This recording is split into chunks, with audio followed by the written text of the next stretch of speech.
Yenə ofişi itirmişəm, harda tapmışam? Ofişi düz uşaq paltarlarının yanında tapmışam.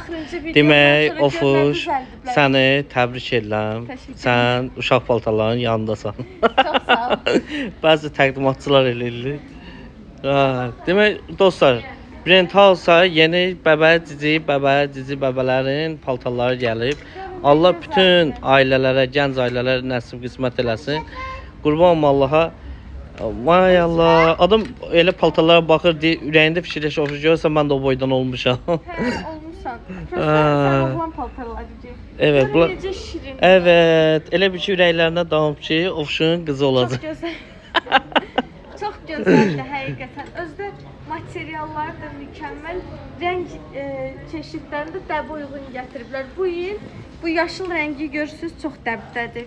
Çocuklarınızı belə geyindirin. Çox sağ ol, Uşaq çox sağ ol. paltarlarından mağazamızda sizi gözləyirik. Ofeliya xanım, təşəkkür edirik sizə bu cürə təqdimata görə.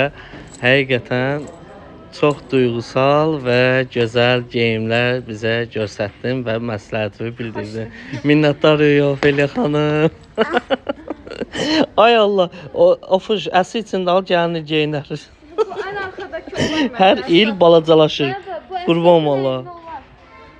İnanmırsan, ay Allah, əslində yeni doğulan uşaqların sənin əynində paltar razmeri var. Sən nə fikirləşsən? Haçan böyüməyə fikirləşsən mənim balam? Nə bax? Əslində paltar alsan ki, gəlin il əynin olmayacaq, amma balaca paltar alsan, gəlin il yerləşir o paltara. Bu yaz aylarında uşaqlar belə şeylər geyinir. Niyə geyinmir? Yaz ayları, əsl elə yazsınca, yaz payız. Biz 2 dəki uşaq çöldə gəzmir ki, evdə olur da. Hə də geyinir. Niyə geyinmir? Çox gözəldir. Alırsan? Yox, baxıram. Yo, yığırsan axı. Baxıram aşkım. Yo, yığırsan. Nə deməksən? Aslında. Yox, həqiqətən mənim ofişim arzusundadır. İnşallah Allah arzuvu versin. Amin inşallah. Ofişim